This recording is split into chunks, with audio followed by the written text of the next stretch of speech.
Click the first link in the description for the best Askreddit content.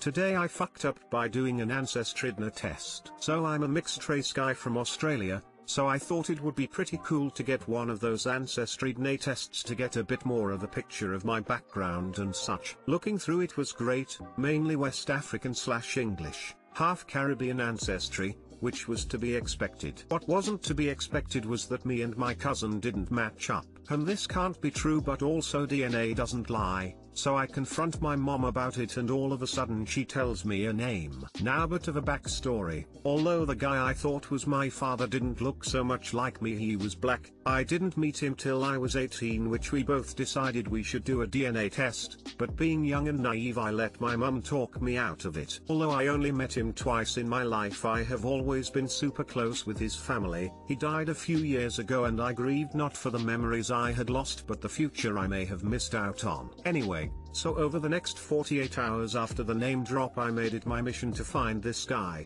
Before work, lunch break, after work I researched the internet. Census records, electoral rolls, phone numbers, anything. Couple of nights in I then stumbled upon an electoral roll record of a guy with the same name, rough birth date and same city that my mum was in at that time. A quick Google search revealed an obituary again with the same name and birth date as the electoral roll I had found previously. I was 10 years too late. I had come to a dead end. I had no idea how I was going to confirm, and there was no way I was going to let this be an unopened door for me. But then I saw it. The website obituary had a condolences section which has a message of love 2 years after his death, and a full name of the author. I reached out over Facebook, a lot of shock on both sides. Then they sent me a picture of him. I had never seen someone look so much like me. I then sent my mum the photo and she confirmed this was the same guy. 25 years it took me to find him, and I was 10 years too late. He passed away via suicide in 2009. All these events happened in the span of 3 to 4 days from the DNA test results. It has been a roller coaster and I have felt every single human emotion there is to feel. This could break me, but I am too strong for that. I've lost the possibility of a true father. My future kids will never get to have a beer with their pop, but I have gained a massive loving family that has welcomed me like they have known me since day one. God damn, it feels good to write that out. Thanks for reading, guys. One love. TL Doctor took an Askreddit test to find out more about my ancestry. Ended up finding out I not only had a different biological father, but that he died via suicide 10 years ago. Cherish that family's love towards you. Trust me, I speak to them over the phone on a weekly basis, about an hour per phone call. Crazy how you can talk to a stranger but feel like you already know them. Can't even fathom how it feels for them, like a resurrection.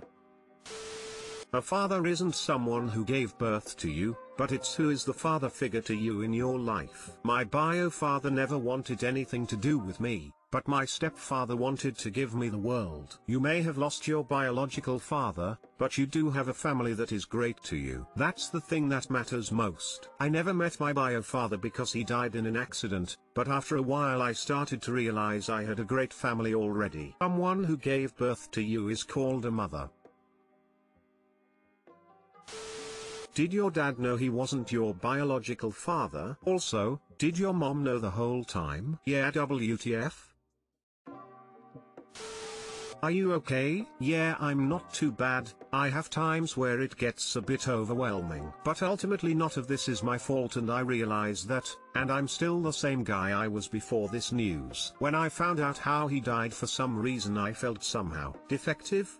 Like I was destined to go out the same way or something. But I'm slowly working through those feelings and I'm confident I'm gonna come out stronger. Thanks for asking, smile. These are honestly the less f-ups ones and I'm glad that you have a loving family. It's good you have the truth and hey, maybe he's looking down from heaven keeping you safe. Today I fucked up. I took LSD and went to the zoo. Okay, this happened back when I was about 22, 43/m currently, but someone on another forum told me this story belonged here, and that you all would get a kick out of it, so here you go. When I was 22, I took 3 sweet tart candies, triple dipped in LSD. I didn't know they were triple dipped, and because I'd not really had much experience with acid, I figured I was okay. When the guy I bought them from told me what he'd done, and not to take all of them, I let him know, oh shit, I already took all 3 of them, and I was planning on going to the zoo. His response was, good luck, clock is ticking, and then he hung up. For those that have never taken acid, it generally takes around 20 to 30 minutes for it to take hold. So I did what any rational human being would do in my position. I got in my car, hit the gas and sped off to the zoo. I spent 4 hours there, got sunburned to a crisp deep red. I'm a redhead, we sunburn in fluorescent lighting, and then walked half a block to watch a double feature movie. I forgot that I left my car in the zoo parking lot, and began walking, horribly I might add, back into town, which would have taken me over 12 hours just to get back into town, and maybe another hour to get back to my house. Luckily, I had a kindly highway patrol officer pull over, and she asked where I was going. I told her, I'm trying to go home, but my car is dead and I can't find a ride. Now, my eyes are dilated where I know all this kind woman in uniform could see his pupil, so I bet I looked like one of those black-eyed children you hear about from paranormal stories. She put me in the back of her car and asked for my address. I told her, and with that she took me home. I knew I was messed up, and I know damn well that she knew I was messed up, but she didn't say a word. She dropped me off at the house, I told her thank you, and proceeded to stay up the rest of the night, because when you're on acid, there is no sleeping, period. Best part was that she came by the next morning, and took me back to my car, which by then I remembered was at the zoo. I turned my key, said something stupid like, hey look at that, it started right up. Which she wasn't buying that crap. She followed me home, wished me well, and as soon as I got in the house, I gave my brother one of the souvenirs I bought at the zoo's gift shop, which I didn't even remember doing until I saw the souvenir bag in the passenger seat when I got in the car. I apparently bought a bunch of zoo books, 2 safari hats, and 5 of those little wax mold animal figurines you can find all along the zoo park. I don't even remember what movies I saw. But the king-sized Hershey bar and the big bag of M&Ms, while washing it down with the Chubas why give a shit about your health now sized drive. Pepper was well worth it. Oh, and the wax figurines were melted into this rainbow glob abomination. Yeah, apparently wax doesn't sit well in a car-turned convection oven under the July sun. I could barely make out the animals. I think that's the elephant's trunk, that looks a little like the giraffe's neck. Also, I think I sexually harassed a peacock. There were a few tail feathers in the souvenir bag, and I don't think I just randomly picked them up off the ground. Well, I guess the peacock would know. That sexy bitch. Too long didn't read, I took acid and had a zoo adventure. That officer was either extremely oblivious, or a true MVP. Definitely MVP. An oblivious cop wouldn't have checked in the next day. The cop probably gave you a ride cause you were awesome and didn't drive home when you were high as fuck. Please do not the peacock. Tripping and dealing with an authority figure, especially the law, would probably send me into a downward spiral. Today I fucked up by not wearing clothes around the house. This happened yesterday but I was too upset to post it then. So, to start out, I work on a farm. I regularly remove my clothes when I get home because I don't want to track God knows what around my house. On Friday, I get off earlier than the rest of the week. My partner and his best friend both work at the same place, but have slightly different hours since they work in different departments and my partner is on overtime now. So the friend is off work about 30 minutes prior to my partner. After work, twice a week they come to our house and work out at our home gym. Since they have different hours now, we gave the friend a key to our house so he won't have to sit outside until one of us gets home. The hours change started Monday, so the whole thing is pretty new. So I came home, removed my clothes because I was covered in burrs and sweat. I'm going about my business and I hear the door unlock. Since I can't see the back door from where I am in the kitchen,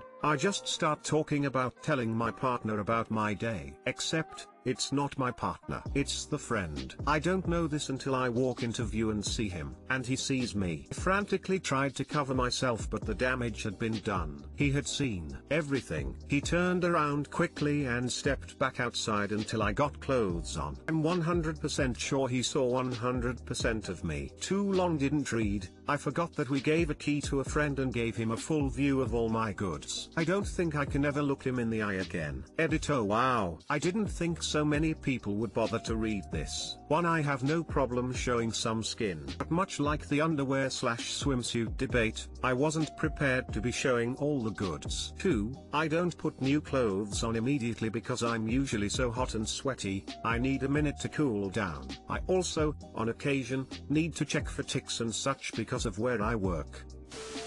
Dude, this stuff always cracks me up cause I've been in the same situation, except I was the friend that saw everything. Lol. Don't worry, it's not even that embarrassing, and the way I handled it was just by cracking a joke later on when the three of us were together saying, guys, if you wanted to have a threesome all you had to do was ask. And we laughed about it and moved on. Embarrassed smiley face. Moved on and had a threesome.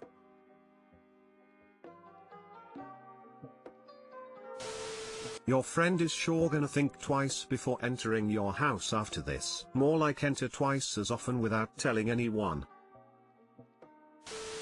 This happened to me when my son, who had just moved back in with me, had his girlfriend and one of her friends meet him at the house. He wasn't home yet, and I had just got out of the shower and was walking through the house in absolutely nothing. Beans and Franks just swinging in the wind. Disturbing and horrifying doesn't even begin to describe it. I learned to lock the back door behind me, after that. Beans and Franks. Ha ha ha. I always call them twig and berries. These stories will never happen to me. Live a boring life. Just be naked more. It's a numbers game. These stories somehow always crack me up because I, 28M from Finland, wouldn't think twice about someone seeing me naked, be it a friend or an acquaintance or a total stranger. I mean, good for them, I guess. I'm not gonna throw away my clothes at random, but, I mean, if I'm changing clothes and someone walks in on me, they do. End of story. I've seen most of my friends naked, male or female, at one point or another, and most of them have seen me. It's the saunas. I wonder if it's a cultural thing. If op is from the US, we are unfortunately pretty prudish. Frown.